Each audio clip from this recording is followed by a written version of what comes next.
नमस्कार,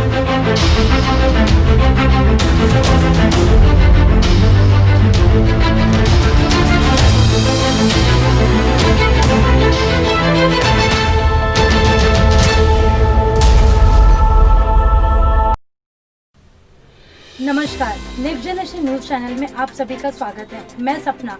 आज आप देखेंगे मेरे साथ पुणे के दिन भर की सारी खबरें।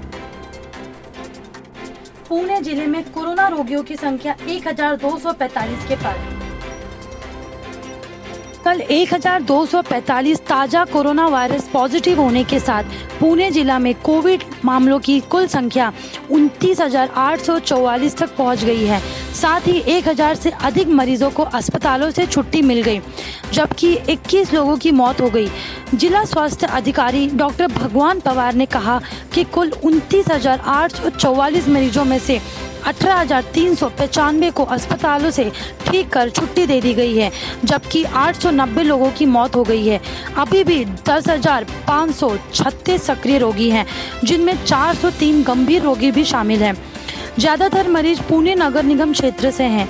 अब तक जिले में 2 लाख से अधिक लोगों का परीक्षण किया गया है। राज्य के स्वास्थ्य मंत्री राजेश टोपे ने कहा कि महाराष्ट्र राज्य में कोविड-19 रोगियों की वर्तमान संख्या 2 लाख से अधिक है। जुलाई के अंत तक पुणे में 20,000 रोगियों के बढ़ने की संभावना। वर्तमान में प्रतिदिन रोगियों की संख्या बढ़ने के साथ यह उम्मीद है कि जुलाई के अंत तक शहर में 20,000 मरीज होंगे। नगर निगम ने इसके लिए तैयारी शुरू कर दी है, जिसके अनुसार कोरोना केयर सेंटर कृषि कॉलेजों, सरकारी इंजीनियरिंग कॉलेजों में शुरू किए जाएंगे। नगर आयुक्त शेखर गायकवाड़ को सूचित किया जाएगा। नगर आयुक्त गायकवाड़ ने टेलीविजन बातचीत के माध्यम से कोरोना की वर्तमान स्थिति के बारे में मीडिया को जानकारी दी। उन्होंने कहा शहर में होने वाले परीक्षणों में वृद्धि के कारण रोगियों की संख्या बढ़ रही है। नगर पालिका प्रशासन का अनुमान है कि जुलाई के अंत तक शहर में 20,000 मरीज होंगे। इन संभावनाओं को देखते हुए उपाय किए जाएंगे। इसके अनुसार कोरोना केयर सेंटरों की संख्या बढ़ाई जाएगी। इसके तहत कृषि कॉलेज और सरकारी इंजीनियरिंग कॉलेज सहित 7 कोरोना केंद्र चालू होंगे। पुणे जिला कलेक्टर का बड़ा बयान, नियमों का पालन नहीं करने पर करनी पड़ सकती फिर से तालाबंदी। जिला कलेक्टर नवल किशोर राम ने मास्क, सामाजिक भेद के नियमों का उल्लंघन करने वालों के खिलाफ सख्त कार्रवाई की चेतावनी दी है और कहा है कि अगर लोग नियमों की अवहेलना करते रहेंगे तो प्रशासन को फिर से तालाबंदी की घोषणा करनी होगी। वह आज एक ऑनलाइन प्रेस कॉन्फ्रेंस से मीडिया के साथ बातचीत कर रहे थे। सरकार ने तालाबंदी में ढील दी है, लेकिन कोरोना वायरस का खतरा अभी तक कम नहीं हुआ है। पुणे शहर के साथ साथ ग्रामीण क्षेत्रों में पॉजिटिव कोरोना वायरस डिजीज की संख्या दिन प्रतिदिन बढ़ती जा रही है। हालांकि यह देखा गया है कि जिले में कई नागरिक बिना किसी कारण के बिना मास्क के बाहर दिखाई देते हैं। राम ने कहा, पुणे जिला के ग्रामीण इलाकों में कोरोना वायरस संक्रमित रोगियों की संख्या पिछले 20 दिनों में काफी बढ़ी है। उपनगरीय क्षेत्रों में रोगियों की बढ़ती संख्या को देखते हुए प्रशासन को सख्त रुख अपनाना होगा।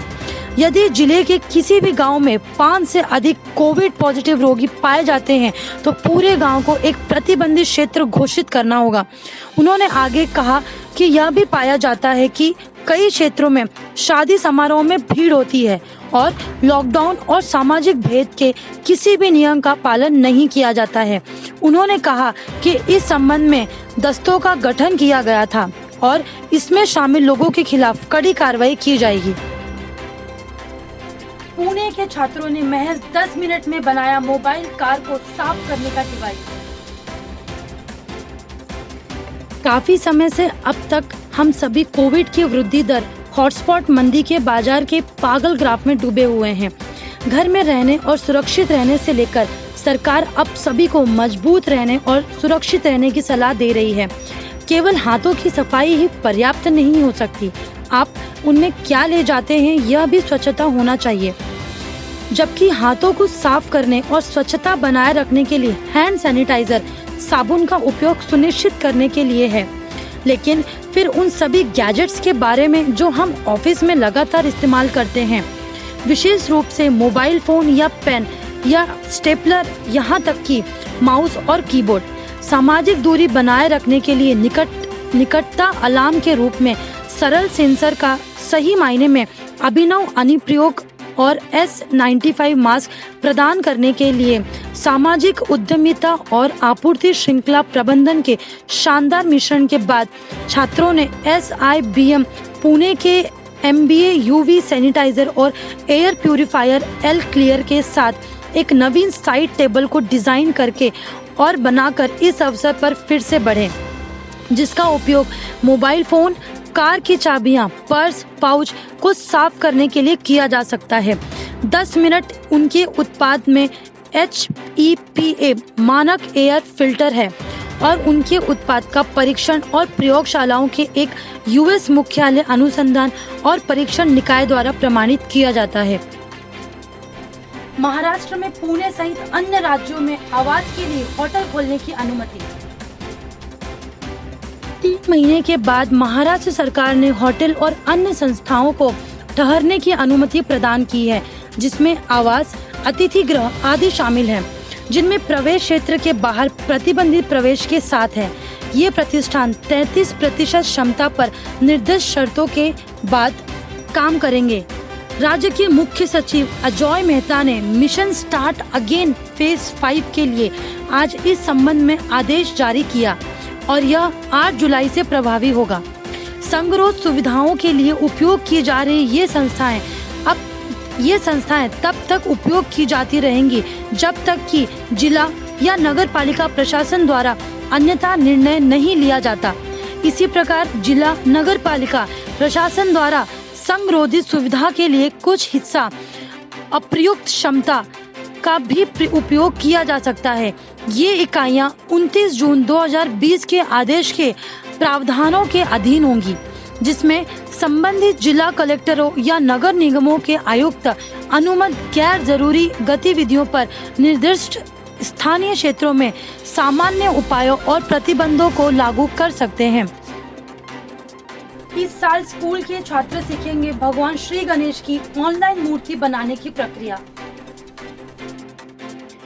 चूंकि सभी स्कूल बंद होने के कारण बंद हैं, इसीलिए इस साल पर्यावरण के अनुकूल गणेश उत्सव के लिए मिट्टी से भगवान गणेश की मूर्तियां बनाने का प्रशिक्षण देना संभव नहीं है।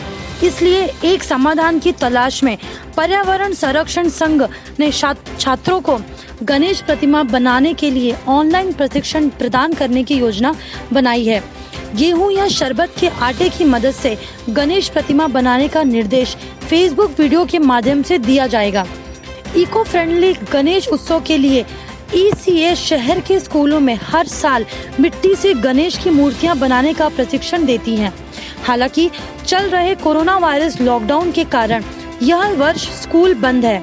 इसके समाधान के रूप में गणेश प्रतिमा बनाने का एक वीडियो बनाया गया है। इस वीडियो को फेसबुक पर पोस्ट किया गया है और इसके माध्यम से गणेश की मूर्तियां को बनाने का प्रशिक्षण दिया जाएगा। शहर के लगभग 600 स्कूल इसी के लिए ECA के संपर्क में हैं। छात्रों को ऑनलाइन प्रशिक्षण प्रदान करने के लिए 34 व्हाट्सएप समूहों पर भी लिंक साझा किया जाएगा। गणेश प्रतिमाओं को गेहूं और शरबत के आटों से बनाने के लिए प्रशिक्षण दिया जाएगा। एक बार मूर्ति बनाने के बाद आटे का पुनः उपयोग किया जा सकता है। अब प्राइवेट ट्रेनों में भी यात्रियों को मिलेगी एयरलाइन जैसी सुविधाएं। प्राइवेट ट्रेन में सफर के दौरान उसमें एयरलाइन की तरह यात्रियों को पसंदीदा सीट, सामान और यात्रा के दौरान सेवाओं के लिए भुगतान करना पड़ सकता है। यह ग्रॉस रेवेन्यू का हिस्सा होगा, जिसे संबंधित निजी इकाइयों को रेलवे के साथ साझा करना होगा। रेलवे ने हाल ही में अनुरोध प्रस्ताव जारी कर निजी इकाइयों को उसके नेटवर्क पर यात्री ट्रेन चलाने के लिए आमंत्रित किया है। अधिकारियों के अनुसार इन सेवाओं के लिए यात्रियों से राशि लेने के बारे में निर्णय निजी इकाइयों को करना है। दस्तावेज में कहा गया है कि अपनी वित्तीय क्षमता के अनुसार बोलीदाताओं को परियोजना लेने के लिए अनुरोध प्रस्ताव में सकल राजस्व में हिस्सेदारी की पेशकश करनी होगी। अनुरोध प्रस्ताव के अनुसार रेलवे ने निजी इकाइयों को यात्रियों से किराया वसूलने को लेकर आजादी देगी। साथ ही वे राजस्व सज्जित करने के लिए एक नए विकल्प पर भी विचार कर सकते हैं। RFQ में कहा गया है, ग्रॉस रेवेन्यू की परिभाषा पर अभी कोई फैसला नहीं लिया गया है। वैसे इसमें निम्न बातें शामिल हो सकती हैं। यात्रियों या किसी तीसरे पक्ष की ओर से यात्रियों को सेवा देने के एवज में संबंधित कंपनियों को प्राप्त राशि इसके अंतर्गत आएगा। इसमें टिकट पर किराया राशि, पसंदीदा सीट का विकल्प, सामान, पार्सल, कार्गो के लिए शुल्क शामिल होगा।